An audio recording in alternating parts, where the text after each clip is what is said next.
Have you ever felt terrified of losing someone, but the moment they get too close, you suddenly want to pull away? Like one part of you desperately wants love, while another part doesn't fully trust it. Maybe relationships feel emotionally exhausting. You overthink small changes in tone. You fear abandonment.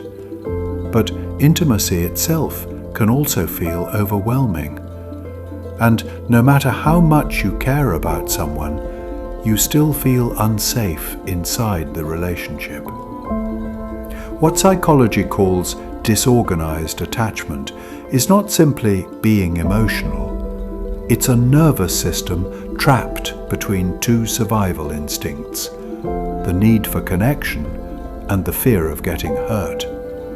And when those two forces collide, love stops feeling safe. Attachment theory teaches us that our earliest relationships become the blueprint for future relationships.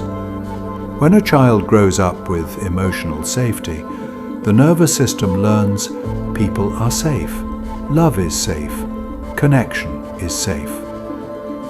But when the person you depend on for safety is also emotionally unpredictable, rejecting, frightening, or painful, something splits inside the nervous system. Because now the child faces an impossible dilemma. The attachment system says, move toward this person for safety. But the survival system says, move away from this person for protection. And both systems activate at the same time. This is why people with disorganized attachment often feel divided against themselves. One part fears abandonment, the other fears intimacy. One part desperately wants reassurance, the other becomes emotionally distant the moment closeness appears.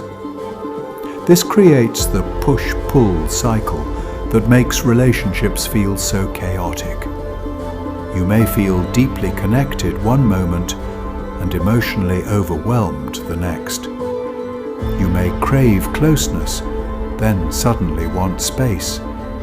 You may panic when someone pulls away, but also panic when someone gets too close. To other people, this behavior can seem irrational, but internally, it makes perfect sense. The nervous system is trying to answer one impossible question. How do I stay connected without getting hurt? Most people think this is emotional instability, but it's actually nervous system instability. The body has learned that love and danger exist together, so intimacy itself becomes triggering. A delayed text, a change in tone, conflict, silence, emotional distance. These moments can activate survival responses almost instantly, not because you are weak, but because the body remembers relational pain. The past starts bleeding into the present.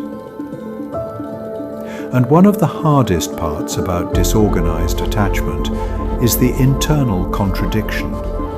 You can genuinely love someone and simultaneously fear them emotionally. One moment they feel safe, the next moment they feel dangerous. One moment you want closeness, the next moment you want to disappear. This creates emotional whiplash inside relationships. So how does healing happen? First, healing begins when you stop asking, "What is wrong with me?" and start asking, "What part of me is activated right now?" Is it the part terrified of abandonment, or the part terrified of being hurt? That awareness changes everything, because awareness creates separation from automatic reactions. And once awareness exists, choice becomes possible. The second part of healing is nervous system regulation.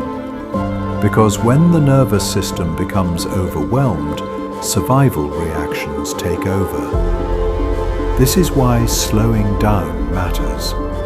Breathing deeply, grounding yourself, stillness, body awareness. These things help teach the body, I am safe right now. But the deepest healing happens through safe relationships.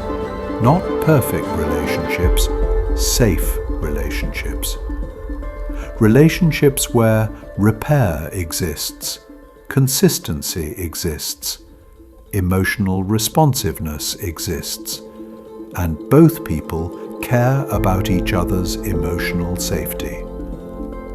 Because attachment wounds are created in relationships, and they are also healed in relationships. If you have disorganized attachment, you are not broken. Your nervous system adapted to contradiction. You learned that the people you needed most could also hurt you the most. And because of that, love stopped feeling simple. But healing is possible, slowly, through awareness, through safety, through conscious relationships, and through learning that intimacy does not always end in danger. And eventually, your body begins to understand something it never fully believed before, that connection can be safe.